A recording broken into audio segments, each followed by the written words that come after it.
Hello, everybody. For those who might be joining us for the first time, I am Dr. Willie Jolley, and this is my beautiful bride and sidekick for 40 years now. You've been my sidekick, my wife for 37, but my bride and sidekick for 40. And we are the authors of the book, Make Love, Make Money, Make It Last, 10 Secrets to Shape a Great Marriage. And so it's 10 Secrets to Shape a Great Marriage. And that's what we have, a great marriage. We've been married 37 years. Haven't had an argument in over 35 years. Now, that doesn't mean we always agree, but we haven't argued because we figured out some principles that help us to be happily married. We are happily married. And if you don't have the book, we had a couple people who bought the bundle this week because they've had some struggles in their marriages. And one call we got who said there was a big struggle, and we said get the bundle. It's cheaper than a divorce lawyer. 2 books, 2 workbooks. We sold out of workbooks. We had to go get another order. 2 books, 2 workbooks, 2 audiobooks. No, 2 books, 2 workbooks, an audiobook, and a CD seminar with 2 CDs. And the seminar got some woo-wee questions that come up on it. So thank you, everybody. Beautiful bride. You like talking. I make a living talking. She ain't said a word. Yeah. I just smile. You just go on and on and on. That's how you married me? You enjoy yourself. Do you let me do that? You can do all the talking. She got a new hairdo, by the way, folks. I got a tail. She got a tail. I'm working on my, you see, my tail. Oh yeah, you do have a. I'm growing my tail. It's always something with her. You know what? I don't know what I'm gonna get. I know what glasses I'm gonna get, what hairdo I'm gonna get. I don't know what's gonna. Interesting. It always is interesting. You're interesting. You turn me on. So anyway, folks, welcome. Let's talk about where we're gonna go with. We're gonna talk about part 2 of to improve your connection. Do so with affection. We've had a number of people who've called and said, my mate, sometimes his husband, sometimes his wife, is not affectionate. I say I love you, they say nothing back, or I'm affectionate and they say nothing back. I'm showing some love, nothing coming back the other way, and they say it's a problem. And so we say to increase the connection, add some more affection. And so last week we were focused on what are some possible reasons why. Yes, you talked about your spouse or your significant other is not affectionate. Yep, and you said one of them might be motor issues, body odor. You might not be attractive in terms of your physical being, from your body odor to breath. Onions. Okay, that's me, onions, but we do have an agreement as to when I can eat onions. Yes. Right. Thought I'd throw that in as a little sideline because I don't like onions at all. I love onions. And she loves onions, and she loves the raw ones. Mm-hmm. And so we gotta work a deal because that ain't gonna work. It ain't gonna work for us. And sometimes it's body shape. Yeah. You might not find your mate any longer attractive. Mm-hmm. And sometimes that can be an issue, or it's a perception after women have had children and they put on weight and their spouse doesn't make them feel special. Well, I heard a pastor one time say, Frederick Price, I'll never forget this. He said, any man who expects his wife to look the same after she had a child or a couple of children, he said, that guy is crazy. Well, they need counseling. Well, the guy doesn't, because he doesn't understand that's part. You want the children. There's a process here, and that child has come through a process through the wife's body. If you're expecting that woman to be the exact same, well, you got some issues. You need therapy, because that's not a logical, rational expectation. And so, that's part of the family life. But I love her. Now let me just deal on that for a minute. When Dee saw a picture of herself some years ago. William was a little boy. And she saw something in the picture that she was not especially excited about. And she said to me, "Why didn't you tell me?" I said, "Didn't matter. I loved you whatever way you came. Good, bad, heavier. I don't care. I love you for you." And so, I think that's one of the things we want to say to folks is you love them for them and let them know it. Let them know it. Let them know it. Mark Stevens, thank you for being here, my friend. And so we got folks coming in. And so let's talk about some of the other things that we saw that were problems, Steve. What may prevent connection? Yes. Okay. So some of the psychologists, because I read Psychology Today and all of She reads everything. Some I thought were very, very generic and didn't make sense to me, like poor communication. That's why what does that mean? Poor communication. That's one of the number one issues by everything. We get a lot of responses about communication. Poor communication. And what does that mean? Well, it goes that you're speaking a different language. No, or you're not speaking at all. Let's go to the book. And if you don't have the chapter number 4, which is the communication chapter, that's free on our website. So how to prevent affection connection? Okay, communication. Here's a quote at the beginning of the communication chapter. Communication in marriage is like oil in your automobile engine.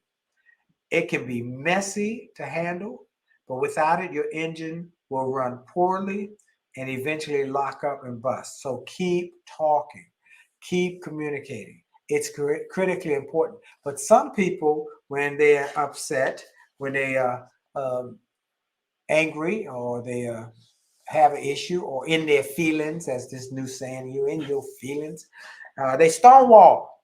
What that means is just putting up a stone wall and not communicating. They put the silent treatment. You're not sharing what you're thinking and feeling. You're not sharing, or you're not sharing.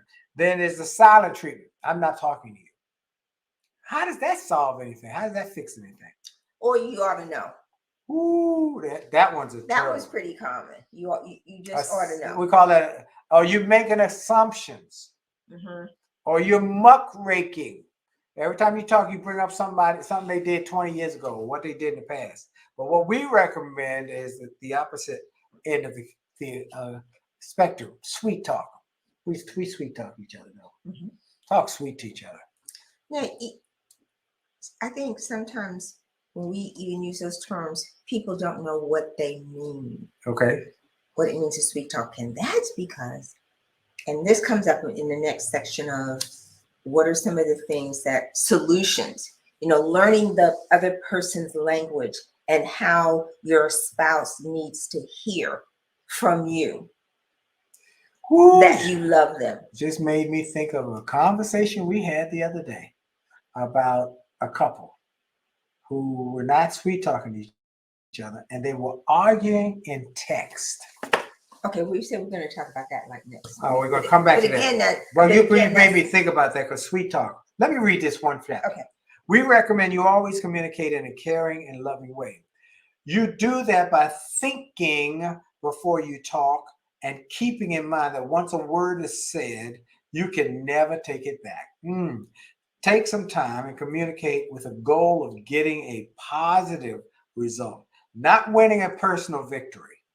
It is possible and doable to be positive and not focus on winning the conversational war. Let me add here that it's more of a challenge for certain kinds of people than others.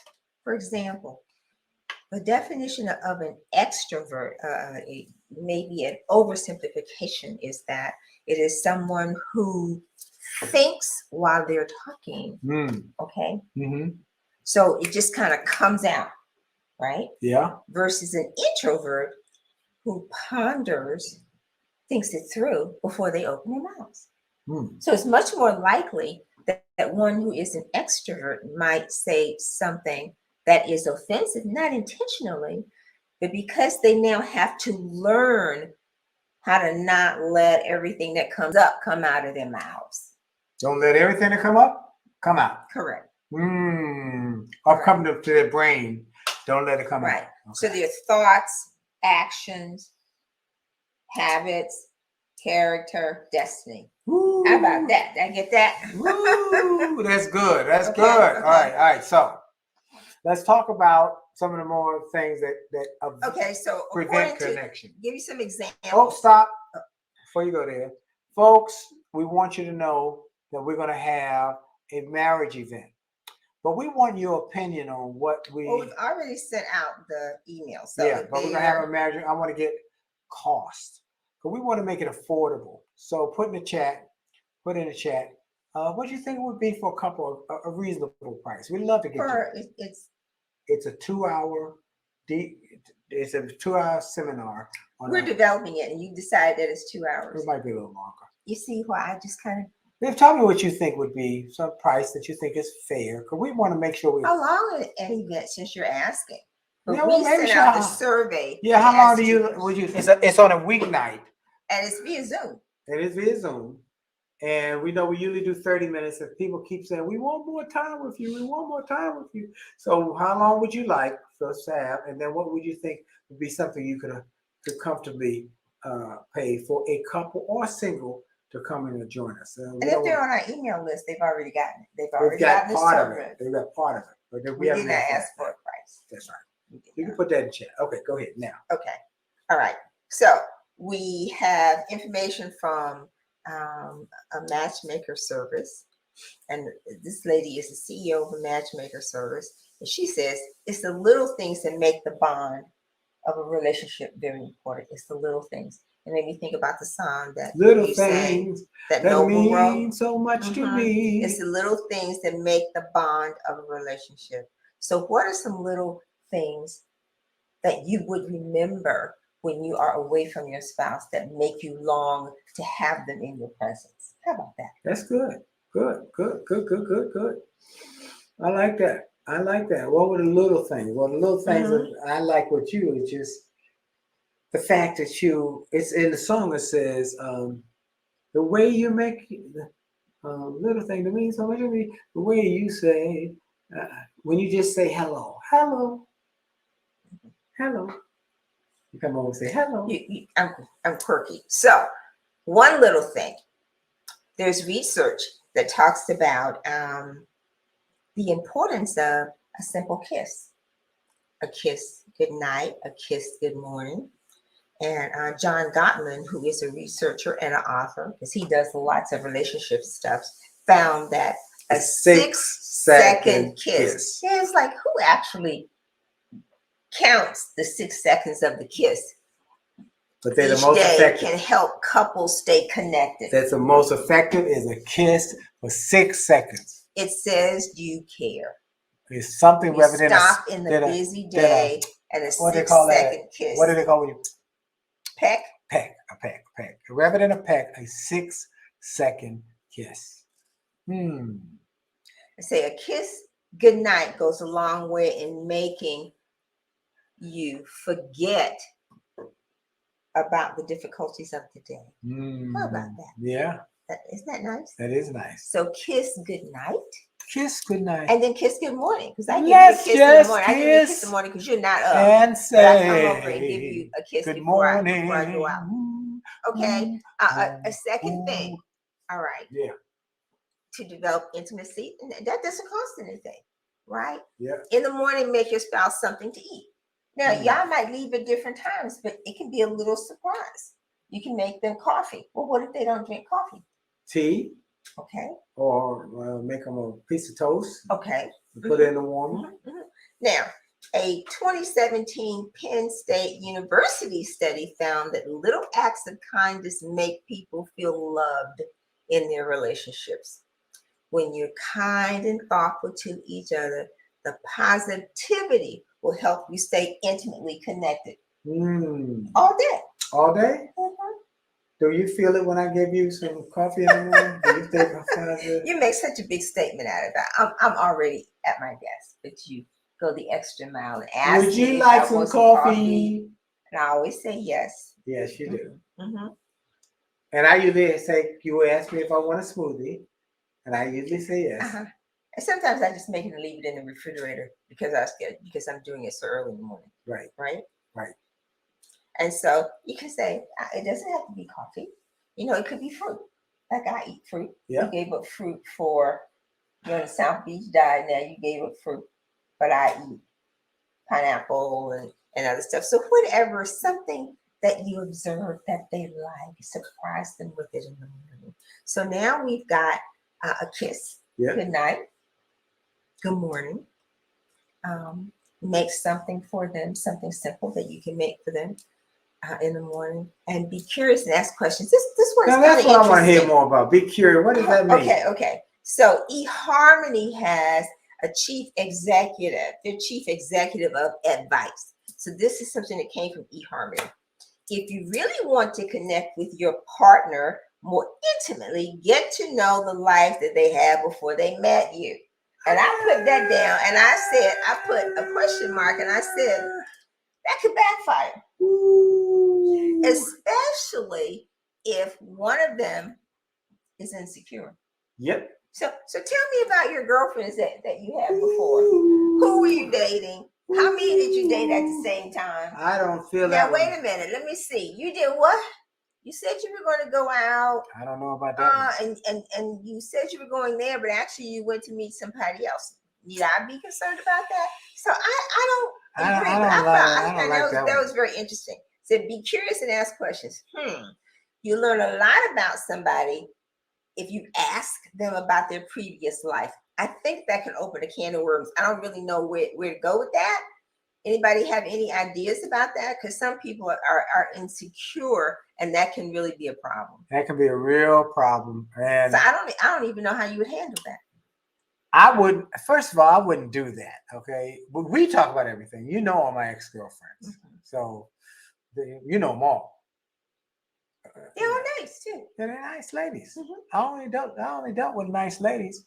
So, but I married you, but I always thought they were nice people.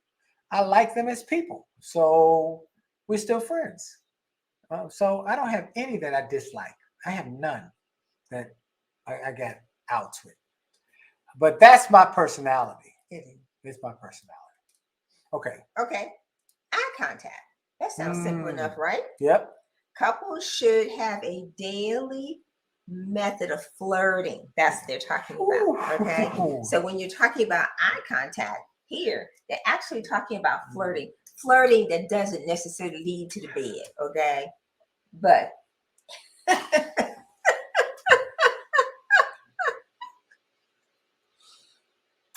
okay. You say so. Make eye contact. It says spending just 4 minutes locking eyes with someone can increase the feelings of intimacy and wanting to get to know them a little better. So it doesn't mean that you're flirting and you head to the bedroom, but a tender look. I think that's what that means. A tender moment. A tender and a caring look. Okay. Yes, and that came from psychotherapists, social psychologists. This man named Arthur Aaron found that just 4 minutes locking eyes with someone can increase feelings of intimacy and connectivity. 4 minutes of love. 4 minutes. How many people actually stares? That's a stare. Yeah, but I just kind of wink at you. Yeah, I think 4 minutes is a long time. Yeah, it doesn't take a long time for me to let you know. But we know each other. That's also different. But to glance and smile. I've been with you so long. I know you were a pup. Let's not go there. Okay. Next one. Learn the temperament of your spouse. Now, this is something that I think is very important because I'm teaching about. She's talking about temperament. It's very important. And I think that temperament actually existed before Gary Chapman with the love languages. Yeah. So I'm putting the temperament before the love languages, right? So you say, so what is the temperament? How you are hardwired, how you popped out. And you popped out talking, just being loud, everywhere, hyperactive, and all of that, right? All at the same time. And that word for you is called sanguine. Yes. It's a storyteller. You walk into the room, you brighten up the room. Well, somebody said that yesterday, not yesterday, it was Saturday. We went to a birthday party. They were talking about you because they had actually grown up with you, and you've always been that way, right? So, a sanguine person. So there are 4 basic types of innate wiring, how God has wired us. And they're hardwired. And you can't change it. No. And don't try and change it. But once you know what they are, there you go. You learn how to there work with what God gave you. Maximizing. So you're gonna change the leopard skin. Oh, that's a major issue in marriage. Once I get married, I'm gonna change it. I'm gonna change them. You cannot. That's a way to go to divorce. What do you mean you're on the phone talking to people? You were on the phone all evening before we got on this call. All day. I've been on the phone. I've been talking to one person and another and another and another. I've been on the phone all day. And they say, oh, gotta stop. Time for our that time. That really is how he is wired. And he's always been talking. If not the cell phone, then the hardwired phone. Mm-hmm. That's just part of who he is. I got people to talk to. I got places to go. People to see. Things to do. Sanguine. I'm a storyteller, a talker. Yeah. Then there's something called the choleric. Choleric. CHOLERIC. And what are they? And they're the leaders. They're bossy, which is really like the negative side. Oh, no? Get things done. Okay. So that's basically how I'm hardwired, and I work at not bossing you. Okay. You're supposed to say yes, dear. I'm just leaving. You're supposed to say. I'm just saying, okay. Yes, dear. You're doing a great job. You're doing such a. You're not bossing me for the moment. And then the melancholy. Okay. And I used to think melancholy meant sad. I did too. But melancholy, in terms of innate wiring, says you're very detail oriented. And I'm a mixture of the two. Yeah, you are. I'll create a list for everything. And go through the two. So we are combinations of two. You usually have 2 dominant traits. Yeah. And then the last one is phlegmatic. And phlegmatic is you're always calm, even-tempered, and no highs or lows. And sometimes people will think that because you're calm, you seek peace, you seek harmony, that you're not interested, but that's not the case at all. You just want to avoid conflict and confusion, right? Yeah. So once you know how your spouse is wired and how you are wired, then it's like we gotta learn how each other is wired so we can learn the words and the behaviors that will complement us and each other. Yep. Right? So the question I have is, well, how'd you get married? Not even understanding that. We kind of fell into it though. Yeah. Because we complement each other, but we're very, very different. Very different. And they say opposites attract. Yes. But then opposites attract, and then you try to change them. That does not work. Right. Sandy, I hope you got what I put in the chat. The name of the YouTube channel is HappilyMarriedMondays.com. HappilyMarriedMondays.com. And Willie Larkin, you are so right. It is part of what I do. It requires that I be loquacious and be outgoing, or we're going to starve. We'd be living under a bridge. Hello, Dr. Ross. Okay, then, all right. So next is to discuss your love language. How do you like to be loved, right? And then that goes with Gary Chapman. Do you like words of affirmation, quality time, receiving gifts? You like acts of service or physical touch? So we've gone from, you got to know how your mate is hardwired, which means you've got to observe, you got to study, and you have to be inclined to want to do that. Then you got to decide, well, you got to uncover the love language. And the easiest way to uncover the love language is to ask them. And sometimes we need to evaluate ourselves and study ourselves because we really haven't thought about that. Wow. Isn't that something? It is. All right, so what do we do? Because we only got a few minutes. Oh, Sandy, okay. please send us an email at info@williejolly.com, info@williejolly.com. And then schedule with time for the topic issue you want us to answer, so we can put it into upcoming shows. then schedule time for each other, which goes back to date night, which is one of the Gotta things that's have very date important. night, folks. Gotta have date So you night. can't study your mate. Y'all going out to work. You know, divorce rate and everything went up with COVID because people are like, oh my God, I discovered I don't really know this person. Now I'm stuck in the house with them. So I can't handle being around them that long. Go out. Right. Yeah. So you got to learn them. And you can't learn them if you don't take time and attention to do so. So you need to schedule a date night. Everybody should have a date night. Everybody should have a date night. We are. And they said, well, I can't afford it. No, it doesn't take any money. You just make the intention that this is important, and I'm putting it in my schedule for us to have time for us. We don't have to go out. You don't have to spend no money. You just have to be intentional about being together. And you cannot talk about the kids or the bills, okay? And you might say, well, I don't have anything to talk about. Thank you, Jessica Montgomery. I can't Thank talk you. about the bills. I don't have anything to talk about. Oh my God. Well, what are you talking about? You have a new beginning. Yeah. Jessica, Why thank you. am I with you? Thank you for saying she loved my message this morning on praise. Aww. Thank you so much. God bless you. We talked about, and tomorrow morning we've been talking about the Will Smith issue and what the lessons learned. I'm not taking a position. I want to show how others can be blessed for the lesson about overcoming your anger and using a device to see anger as a danger sign so you don't make any poor decisions. Thank you, Daisy Cake 7 for joining us. 7:31, I'm sorry. And so, okay, we only got a couple minutes left. That's it. Here's what we need for y'all. Send us an email, info@williejolly.com, info@williejolly.com. We want to have an event, but we want to make it something that you can afford. We don't want it to be out of. Well, something number one that is meaningful. That's why I'm saying. And how long? We want two things. How long you would like the seminar to be? It's a weeknight, and then two is it's a Tuesday night. It would be a Tuesday night. And second is so 2 hours on a Tuesday night. Yeah, probably on Tuesday night, probably 2 hours. And then what you would think would be something that you could afford, because we want to keep it within the realm of possibility for most people that they could get access to it. Thank you. Everybody go get the book. If you're struggling in your marriage, you need some or share it with somebody else. Buy it for somebody else. Yeah, buy it for somebody else. Be a blessing to somebody else. Make love, make money, make it last. 10 secrets to shape a great marriage.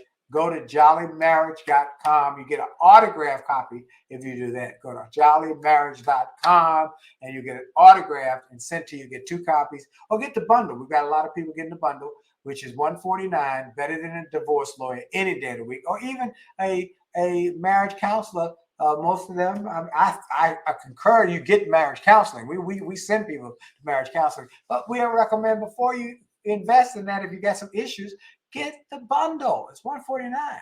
And you have to get it, but you have to read it. Gotta read it. Okay. Thank you. Listen and share. Share. And you can read it or you can listen. Some people might say, I don't have time to read, but listen to the CDs, the book on CD. And it's also in a digital form. All on jollymarriage.com. So you say, I don't have a CD player. We can get the digital download. All right. We got ways to get it to you. We just want to save 1 million marriages and enhance 1 million more. Save 1 million marriages and enhance 1 million more. Hey, look, we got to go. Our time is up. Thank you for joining Thank us. y'all. Let's see. Edwana Ogden is here. Thank y'all. Got 30 books. Thanks for autographs. God bless y'all. We're looking forward to connecting with you. Thank you, Willie Larkin. All right, folks, we got to go. We're over time. We'll thank y'all so much. Let's go out with the music from my jazz album, Sunny. No, Sunny's the name of the album. But this is the name of the song is Close to You, my version. Enjoy.